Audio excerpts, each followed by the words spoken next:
You're listening to Stephanie and Fox, where we aim to educate, enlighten, and evolve your intimacy.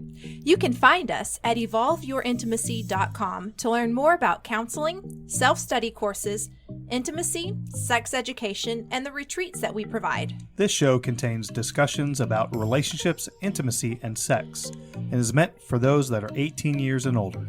Now sit back, relax, listen up, and get ready to evolve your intimacy. Has your sex changed since you turned 50? Are you longing to recreate that passion and lust for your partner that you had all those years ago when you first started dating? On today's show, we're talking with Dr. Lori Betito about passion versus sex and ensuring the viability of your relationship after the age of 50. Ladies, are you ready to take your intimacy to the next level? Head over to evolveyourintimacy.com to learn more about intimacy, relationships, and sex counseling. And gentlemen, do you need a little bit more? Head over to our website to learn tips on how to communicate with that special someone and ignite that flame. If you enjoy our content and guests and would like to help us grow, go to our website, evolveyourintimacy.com, to follow, like, subscribe, and comment on all of our social media accounts. Now, let's get back to the show. Dr. Betito is a clinical psychologist with a specialty in sexual wellness and has been practicing psychotherapy for over 30 years. Dr. Lori is a television regular. She appeared on weekly shows Eros on the Life Channel as a sexpert and also on Men TV, a digital cable channel, where she hosted the show Let's Talk Sex. She has appeared frequently on various television programs and documentaries, both as a commentator and as a regular sexpert. Lori has had regular features in national magazines such as Men's Magazine, Mom Magazine, and A to Z Parents, and she's published several academic papers. Also, to throw all of that on top of everything, she is the director of the Pornhub Sexual Wellness Center. Wow, that is a lot. That is more than ours, which is absolutely amazing. Let's bring Dr. Lori on. You forgot one thing. Oh, what did I forget? Which is, I'm not sure you mentioned, which is the author of the Sex Bible for people over 50, which is what we're talking about. That's coming. That's coming. I did forget to put that in there. Thank you for reminding me. Oh, goodness. And she is the author of the Sex Bible for people over 50 and helping them reconnect. And we're going to talk all about that today. So, wow, that's some credentials. I personally am a fangirl. You are one of the committee members for my dissertation, and I think I have cried, begged, and pleaded, and snotted all over your shoulder probably before, because this dissertation is really kicking my rear end. But I thank you so much for putting up with me on all of that. My pleasure. Listen, I've been there. I know it can be a really rough ride, take a long time, and we need all the support we can get. I tell you, you're the most beneficial thing I've met lately. So, thing or person? Okay, person. I'm sorry. Don't worry, I do not get offended either. I get, when it comes to grammar and spelling, I grab the wins I can grab. Yes. Because she is a grammar and spelling Nazi. That I am. So go ahead and tell us a little bit about your background in sexology and what got you started on your journey with helping others in their sex life.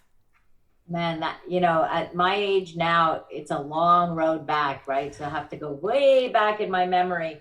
I get asked this question a lot, like, what was your interest in sexuality? And the first thing that comes to mind is that when I was a teenager, I had my friends were coming to me to find out, I don't know, they always asked me sex questions. I don't even know why, they just did. And it was just easy for me to talk about. But back then, the only sources we had to get any information from was Cosmopolitan magazine, where you'd get like how to give the best blowjob, how to please your man, that was what I was reading, plus the encyclopedias that I had at home and putting those two together. So I think it was just an ease in talking, and it was something that always fascinated me. I always knew that I wanted to go into the helping profession. So that was another area for me. So in my studies, I did a bachelor of psychology, and then after that, I actually did a bachelor of social work, and started working in the area of child protective services. But while I was there, I developed this specialty in working with sex abuse victims, children, adolescents, and so got into that area of sexuality. And not only that, I was given cases of child pornography, of all like really some of the most horrific things that happen to children, but a lot of the sexual stuff was given to me. And so I got fascinated with it, delved into it a little bit more. Then I went on to do a master's degree in social work, and then switched at that point to do a master's PhD in psychology at another university. So, but in between all of that, I had taken the one course that was available at my university at McGill, which was on human sexuality. Mm-hmm. It was the only course, and I loved it. And then the teacher became my mentor, and I followed in her footsteps and went to get my training where she got her training. It was a 2-year program for sex and marital therapy, and that's what I did. So that's when I did that training way back when I guess I was around 25, 26 years old or something, 28, I don't even remember. And that's when my career in sexuality started.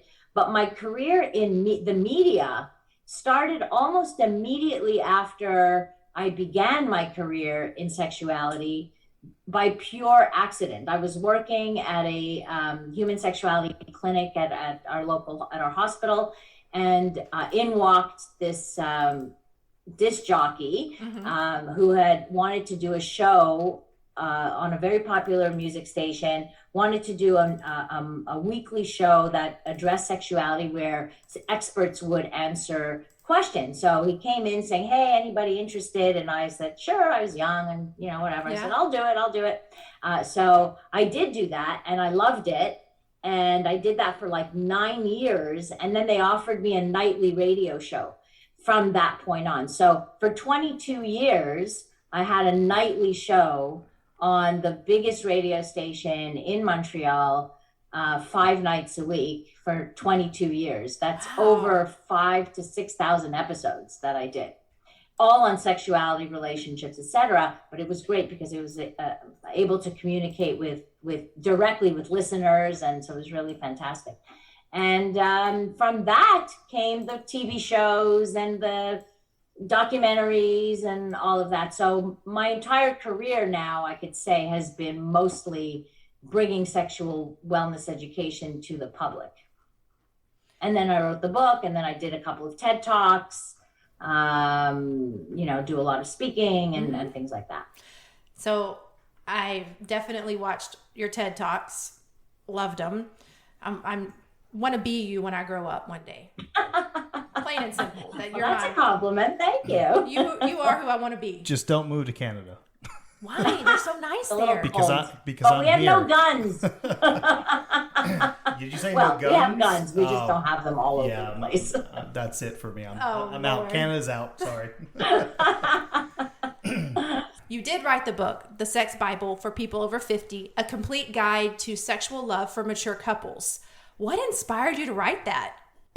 Truthfully, I was turning 50 myself. So I was like, damned if sex is going to stop at my age, when I get older. So, and all my friends were turning 50 or were already 50.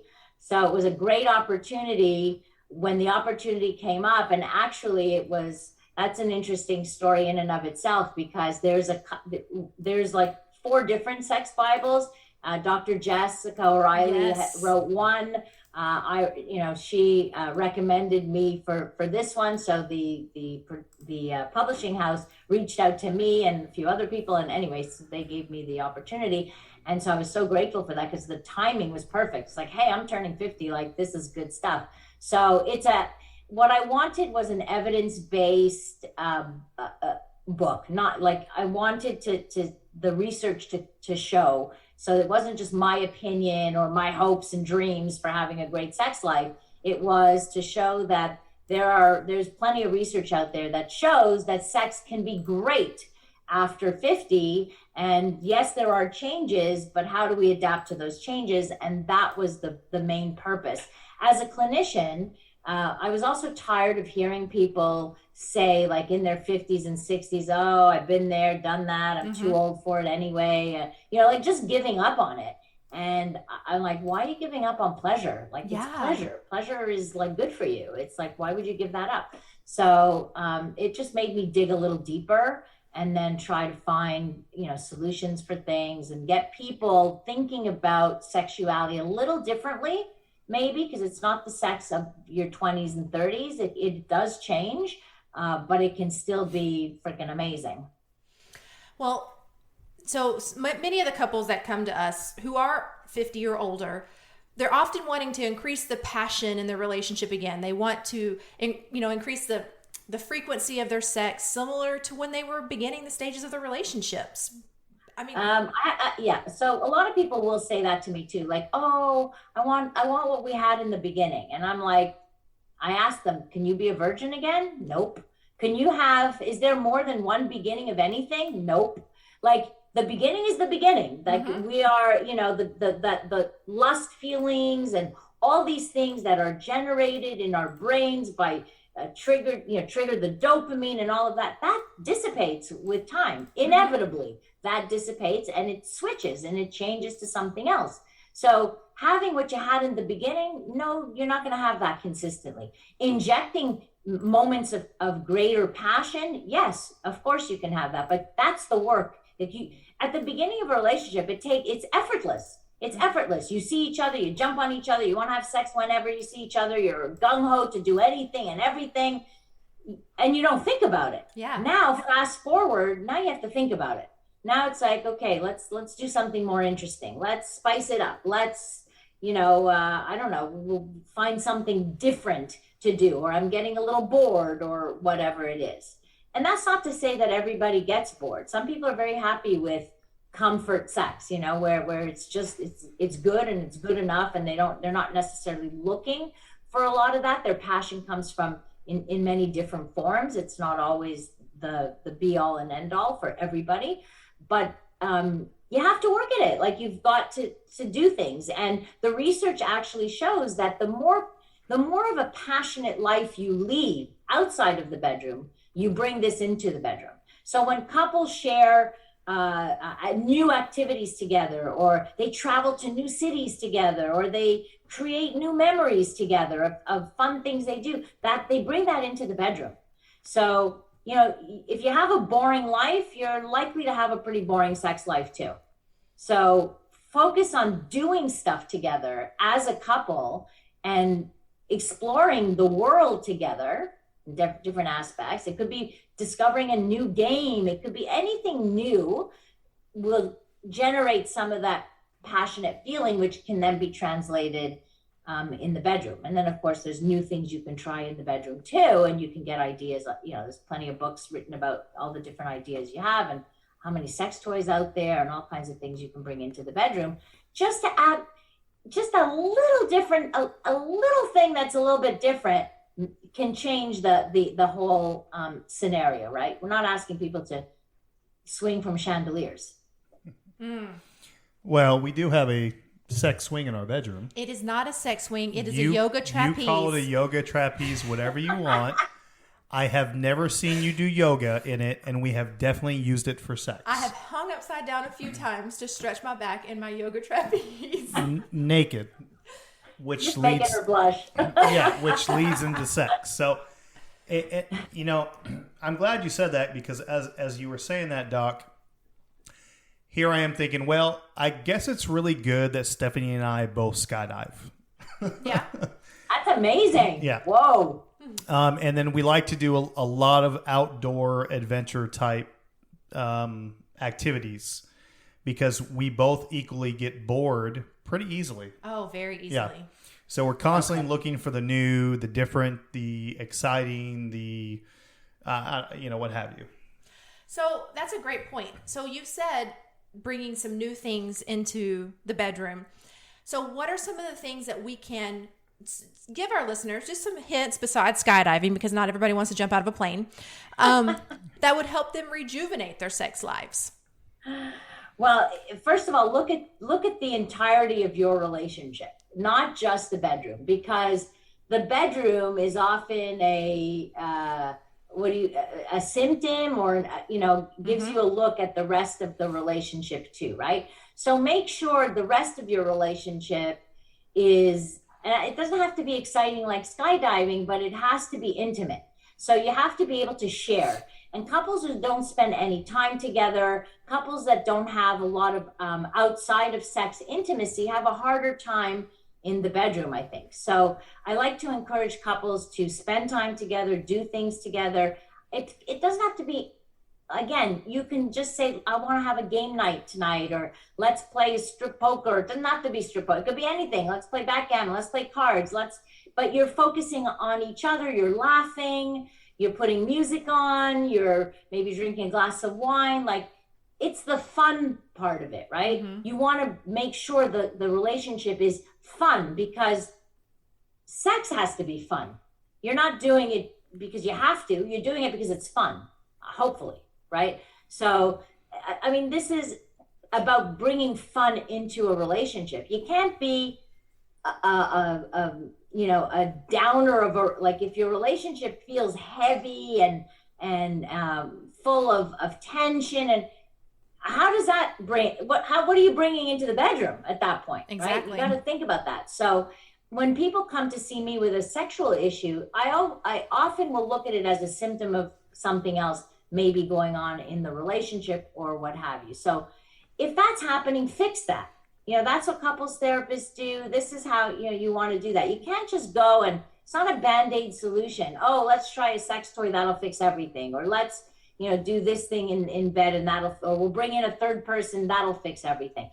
These are not going to fix things if there are fundamental issues. Now, if everything else is great, and I see a lot of couples who say, look, our relationship is great. We're best friends. We feel safe with each other. We love each other. We're affectionate with each other. So those couples need a little boost. They just need to say, okay, we got to put this on the radar. We have to plan it. And I know people hate that word when I say you've got to plan it. Mm-hmm. But when you go skydiving, do you plan it? I'm sure you do. Oh, yeah. Well, I mean, sometimes. We plan the dive. You don't just go to the airport and jump out of the plane. Oh, yeah. We definitely take care of that part. That's all based off of safety and what's going on in the air for everybody else. So, but it's the same thing. You're planning a fun activity. So why not plan a night of fun in the bedroom in the same way? Yes. Sometimes. I don't mean all the time, but sometimes. Yeah. So what do you say for people so I'm going to call myself out.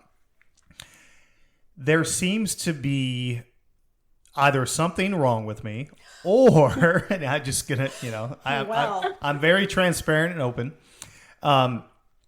Because I tend to get turned off when we have to plan too much. If there's time frames involved, or too many specifics, for some reason I get turned off. I like what's the term I'm looking for? The spontaneity of of an action or behavior, or something to that effect. Okay, that's a good point. And when I encounter that, it's usually the person that needs to plan it is the one who has a harder time with the spontaneous sex, or oftentimes it's the female, let's say, whose libido is not as spontaneous, is not as horny, and is more responsive, that she has to plan it, at least in her head, because in order to prepare so that she can enjoy it to the max, which means getting rid of all that crap in your head, focusing on relaxation and pleasure and all of that. I find women have a harder time doing that than men do. So it's harder for them to be as spontaneous. So my suggestion in that case would be your partner should plan it in her head, not tell you, but she's planning it, right? So you won't know if it's planned. Are you listening to this? It'll be spontaneous. I've got something planned.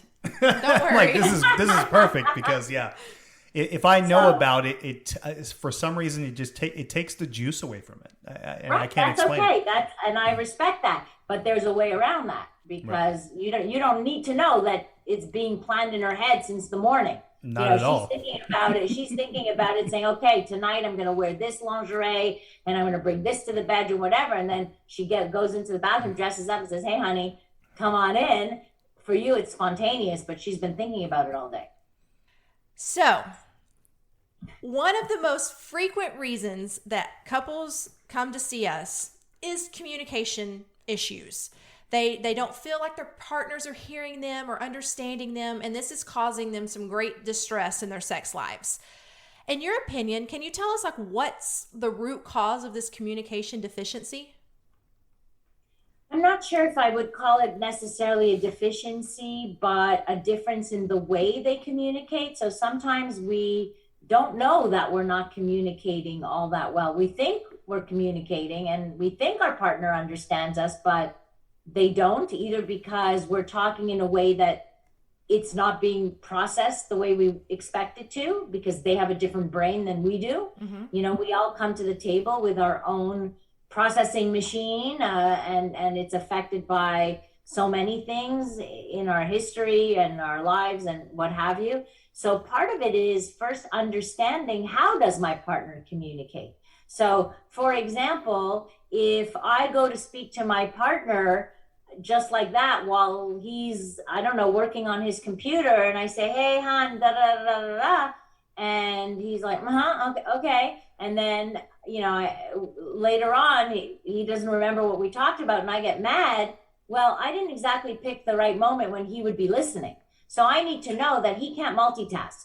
So I need to know that when he's busy doing something, that is not the time to tell him something that I need him to retain. Mm-hmm. I need to say, "Honey, I need to tell you something. Can you please just look at me so I need 2 minutes of your attention. When is a good time?" So that he can, so you see, you have to know it's not just about talking when you want to talk. It's about listening. Communication is about listening, but you also have to know when your partner is available to listen to you if you want to be heard. So it goes, on those two ends, that you both have to think about that. And I think there's a lot of miscommunication when it comes to that. I think there's miscommunication when it comes to expressing love also. Like, we've all heard about the five love languages, for example. So you have one person that needs something and then the other person doesn't need it, so they're not giving that. Like, it's just like, well, that's the way I express love and you're not really hearing that. And the other person says, well, that's not how I hear it. And so the important thing about the love languages, it's very important to know what your partner's love language is, not because that's how you know you're being loved. It's because you need to speak in their language. Mm-hmm. If my language is affection and my partner's language is acts of service, he can do all kinds of stuff for me. I'm not going to feel loved. Mm-hmm. I need him to give me affection for me to feel loved.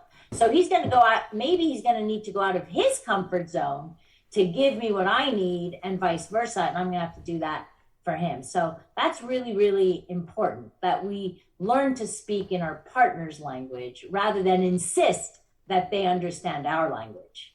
Well, and that changes as we mature and as we grow in our relationships. And what doesn't, or what worked when you were 30 may not work when you're 50. And that's where that communication piece is so key, to talk about it.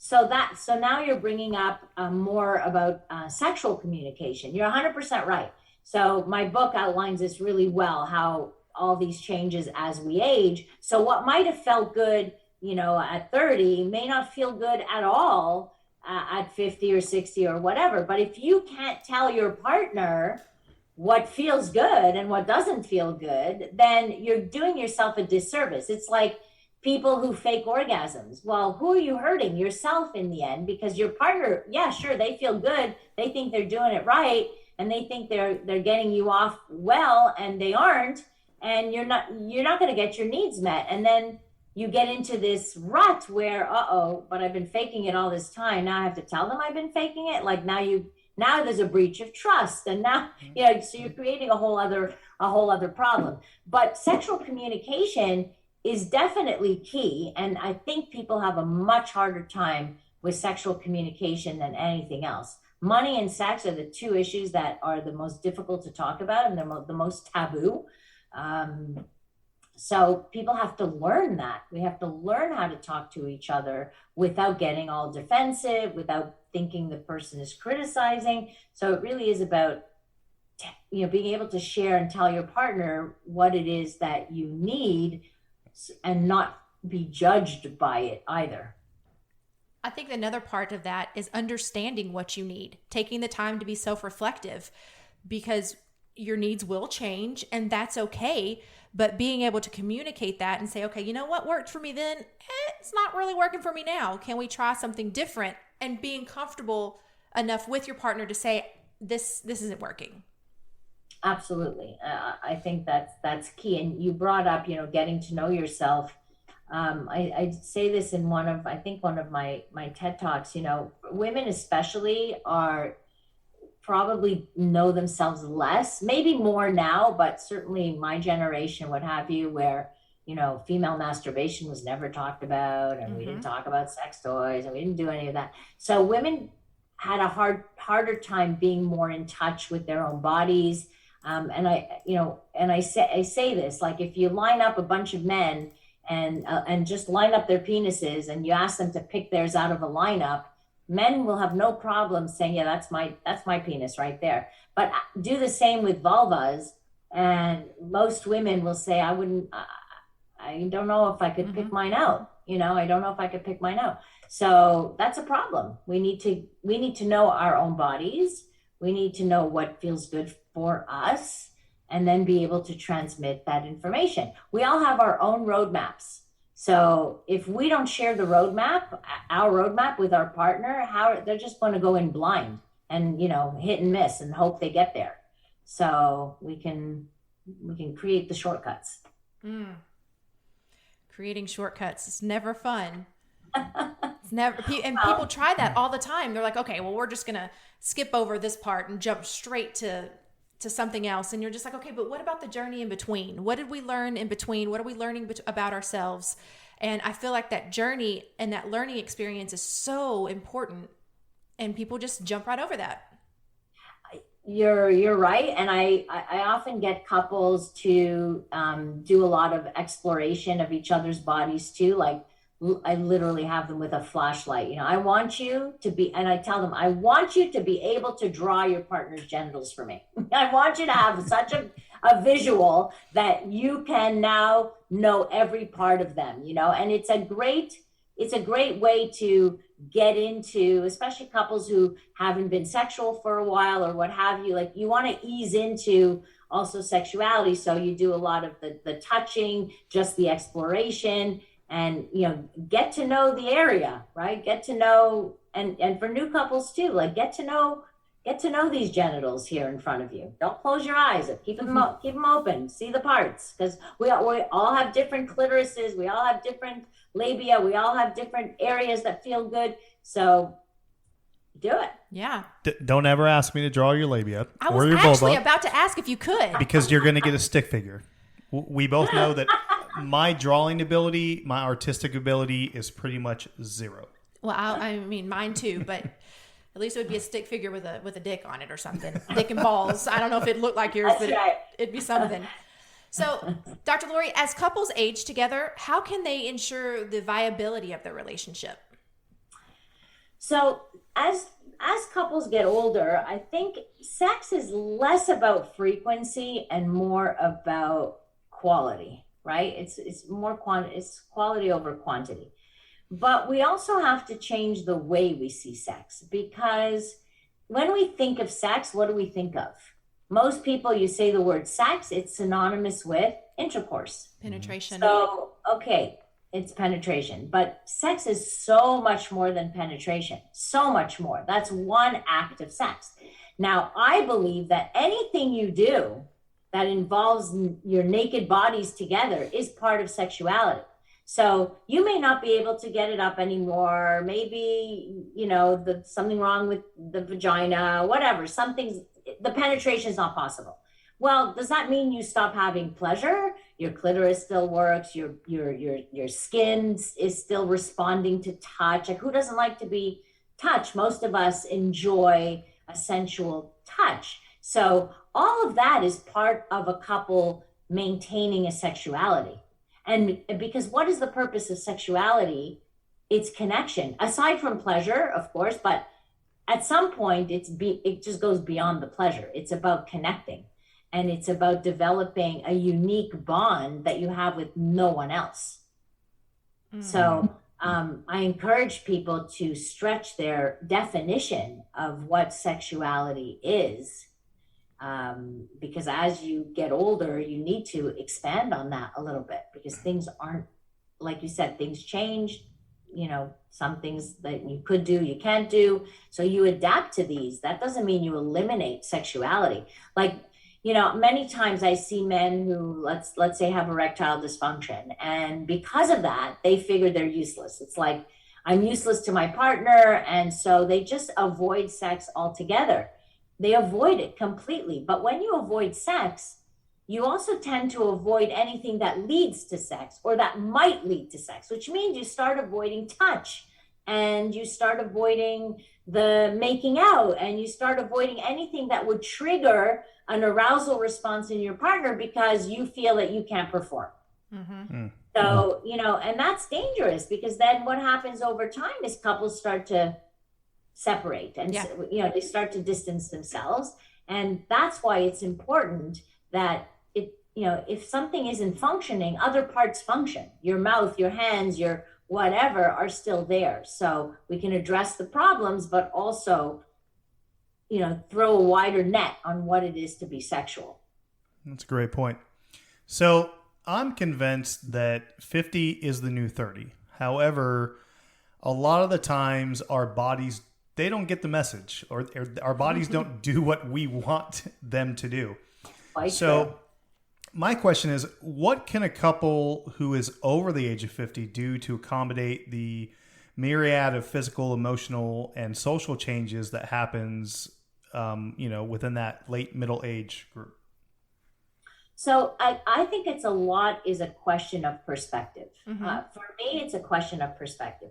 To me, when I think of aging, and I'm almost 60, so to me, when I think of aging as a privilege. I think of aging as a blessing. I look at all my friends that died before even getting to 50. And I think of, wow, like every year that I'm on earth is a blessing to me. So I love aging. Like I celebrate my birthday and like, woohoo, I'm almost 60. This is amazing. And this is all great. So perspective matters. Taking care of yourself matters. So if making sure I eat healthy, making sure that I exercise, I maintain a good, body mass index, and I do all these things, take care of my skin, take care of everything. Well, yeah, then aging becomes is very different. Like, you look at people who are now in their 50s and 60s, and they look amazing. Like, it's not the 60s of 50 years ago. Grandma looked like grandma, like now, like my mother's 85 years old, and she still gets whistled at, in the street, and she's 85, and believe me, my father gets jealous, and I look at him and say, you're jealous? Like, you're jealous? Somebody's going to go pick mom up and, take her away from you. So, and I look at her and I see a sexy woman, and other people do too. And she's 85. So for me, that's been my inspiration, right? And my parents are thankfully and blessedly are together still and enjoy a very active life. And that's the key. A sedentary, sit on the couch, do nothing life isn't going to get you to live long. If it's how you live your life. It's not about living your life. It's how you live your life.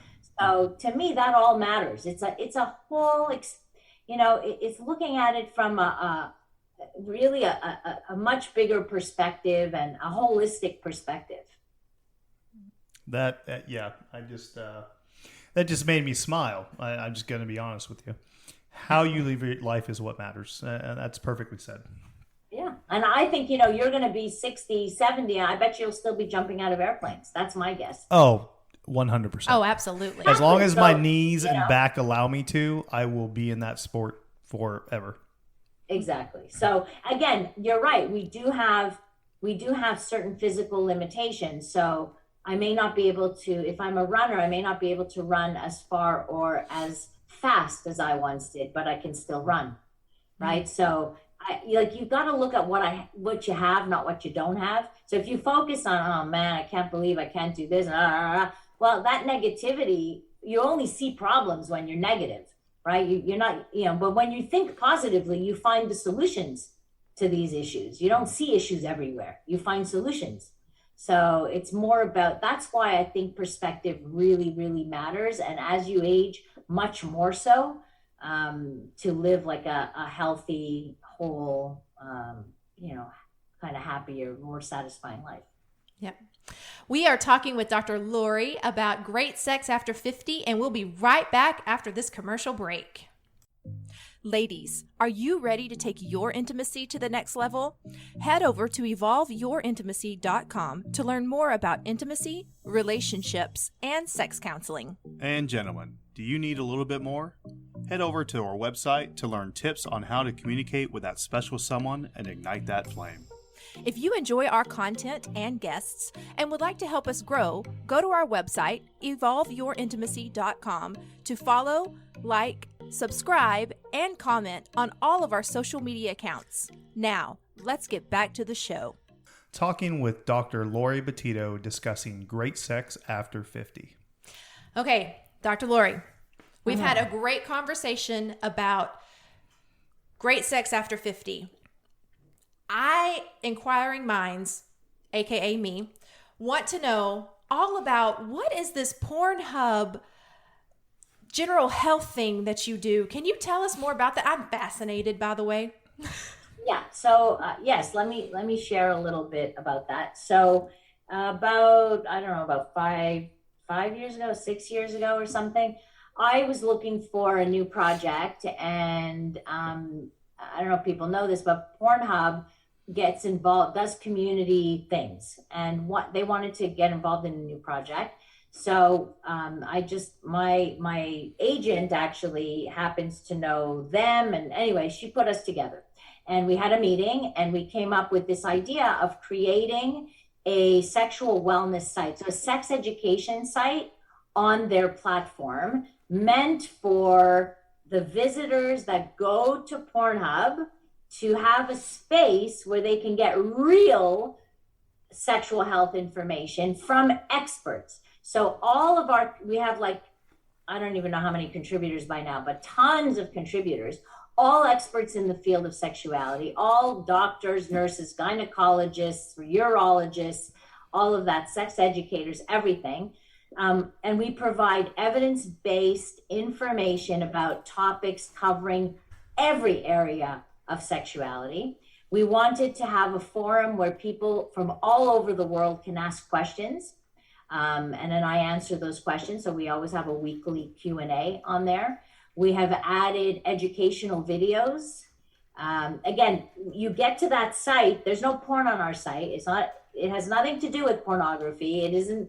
My stand is neutral. It's not about promoting one thing or the other. There are articles on there that talk about some of the dangers of porn use and blah, blah. So it's really quite independent, and it was really created to balance out all the misinformation or the misguide.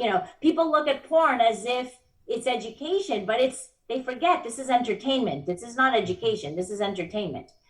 Sometimes you can learn a thing or two, but you can't go there for your knowledge about sex, because that's not sex. And I always say it's like learning how to drive by only watching Fast and the Furious. That's not how people drive in real life. Well, this is not how people have sex in real life. Yeah. And my personal reason, because I struggled at the beginning with, I had to think for a bit about associating myself with any porn company, right? It's like, I'm not about the porn. It's not something that to me, it became a no-brainer because I was looking for reach.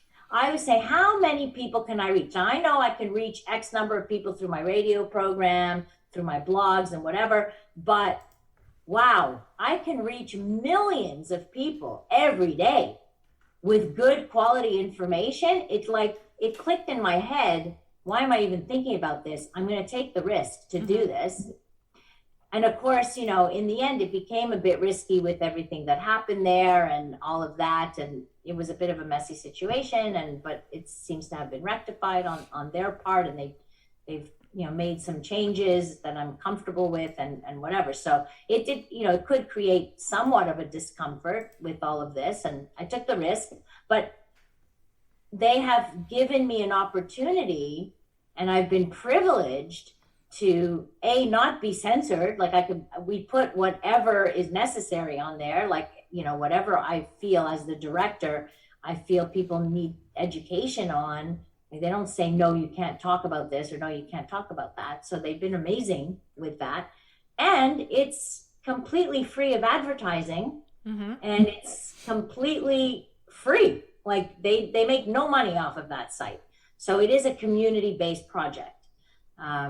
You know, at the beginning when we launched it, I think a lot of the media was like, oh, it's a campaign, you know, whatever. It's like I forget the word now. It's a little late in the day, but somehow it was a way to attract people to Pornhub, and it wasn't made for that at all. It's never even been advertised outside of Pornhub. It's only advertised to people who visit the you know, site for porn. So and in the end, we've only gotten positive feedback because it actually, if you look at it, it is what we say it is, you know, science-based information, evidence-based information, comprehensive sex education, touching all aspects. So I'm very proud of the project. I think we have helped. I think we get like, I don't know if it's 40 million visitors a month or something. Like, that's a lot of people to reach who are reading. Even if they read one article, they're learning something. And to me, that matters. I think it's revolutionary, to be completely honest with you, because they're going to visit that site anyway. People crave that. So why not educate them as well as provide them with an outlet that they are craving and going to anyway?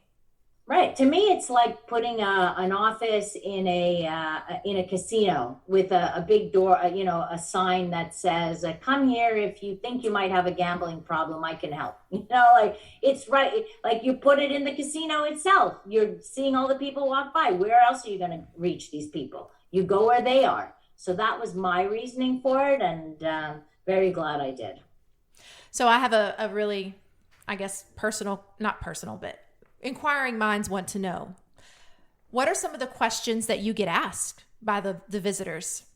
Oh my God. You know, I get asked all kinds of questions, and some of them it's amazing to me actually how people will ask me medical questions. I'm not a medical doctor, and I state that right out there, but like, oh, I have this thing on my penis, and what do you think it is? Or, you know, my penis has a curve in it. What do you think that is? And like, people aren't going to the doctor. Like, it's amazing how many people never consult a physician when they have clear issues, like something weird is going on down there. So oftentimes there's questions like that. Sometimes they're really basic, like, I don't know how to begin having sex, or I'm afraid to have sex, or I want to lose my virginity. I don't know what to do, or I'm awkward, and how do I meet people? And you can see where they come from in the world, and you actually get a sense of which countries have like the most limited sexual information, yet they have access to porn.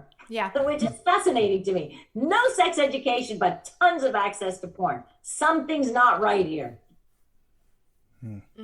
That is true. I know that Pornhub is controversial. I get that. But the avenue that you're taking with it and saying, you know what? Yeah, let's educate these individuals, and let's put the real raw, dirty, science-based facts out there, and let's see how we can help others. And that's just awesome to me. I want to be on the panel. Well, hey, if you want to be a contributor, finish your that's incentive. Get your dissertation done. We'll talk, okay? Done. Okay, it's not done yet, but we're there in my head. Right. So, what questions do you have? I know that you love porn. I just kind of went on the Pornhub roll. Well, you say I love porn. I don't know if that's 100% true. I've been in porn. It's not plural. So I did a reality-based TV show for Playboy called Playboy TV Swing with Dr. Jess. Oh, yes. Okay. Yep. I heard that. Yep. And so I was in the final season before they ended that show. It was definitely an experience. I'll tell you that. Sure. You know, I don't classify myself as a porn star or anything like that. Not even a star, period. I did get some stars in like the 6th grade though. So I'm happy about that. Oh boy. No, I just think, I don't really have any questions. I think that, you know, the overall project it's quite amazing. You don't find that. I have not. And I surf porn time to time, and you know, I'm more than happy to admit that it's fun for me. It gets the juices flowing. It gets the creativity flowing. Yeah. You know, it helps me fantasize about things that I wouldn't have thought about before, and then I try and decide: do I incorporate that into Stephanie and I's sex life, or do I leave that alone? You know, what does that look like? I haven't seen anything like that on any other website, you know, related to porn. Anywhere. Yeah, it doesn't exist anywhere. And believe me, Pornhub is only it's the biggest one, but there are plenty out there. And let's not forget that social media is full on of pornography. Like, Twitter's the new free porn site. I mean, it's outrageous. Exactly. And Facebook too. Like when you talk about the problematic porn, there's way more of it in social media, but nobody's talking about that. Nobody's talking about that. So unfortunately, when you have anti-porn advocates or the loud few, they're going to pick on the big companies, but they forget that they're everywhere else too. Like we've got, if you really want to eradicate stuff, you've got to go where there's tons more and, change policy there. So I'm happy to say that I know that they certainly have changed a lot of their policies and downloading policies and everything else. So they acted, and I was happy to hear about that. Yeah, absolutely. 100%. I know that, every now and then we'll have clients talk to us about porn, and normally one of the first questions I ask is it ethical porn? And then yes, exactly. And then I get a blank stare. Well, what is that? Yeah. And I'm like, great, I'm glad you asked, because I myself did not know what ethical porn was until about a year ago? Yeah. About a year ago myself. There was just never anything I ever really thought of, to be honest. Most people don't. They don't think about where it comes from, who's behind the camera, are these anybody being coerced, anything, right. Nobody actually thinks about that. Sometimes you just assume if they're in front of a camera, everything's cool, right? It's right. Everybody's chosen to be there. I would say, anyway, we could have a whole other discussion. No, but I don't even want to get into it because there's so much to unpack there, and I don't want to get into trouble. No, don't get in trouble. I understand exactly what you're saying, because like, for instance, my experience was very positive, and I think I was lucky because it was a reality-based show, and it was truly a reality-based show. Right. So, they provided alcohol and some activities, but pretty much they just had hidden cameras everywhere. And it was, hey, we're going to record everything and then cut it into a show. Okay, great. During my 22 years on the air, I interviewed a ton of porn stars about their work and their life and whatever. And granted, these are women who want to talk about their experiences who are choosing to do this, and there's a, it's positive and whatever. It's not to say that there's plenty who don't want to, or maybe coerced into some things, or what have you, but like there's always multiple sides to a story. It's not just a one, all is bad, all porn is bad. Well, I think, many people can argue that. Right. Yeah, absolutely. But that is correct. I have personal friends that are porn stars or used to be porn stars, and, it's not all experiences are good, but not all experiences are bad. And I just think it's important for people to understand that the majority of pornography is what am I trying to say? It's a show. It's it's not, fantasy. it's not real. Fantasy, yeah. It's not, it's not even realistic. No. There's not always an orgasm. There's not always a 12-inch penis. There's not always multiple people. There's not always an orgasm. There's not always a cup and a half of cum. I mean, let's get real. That's right.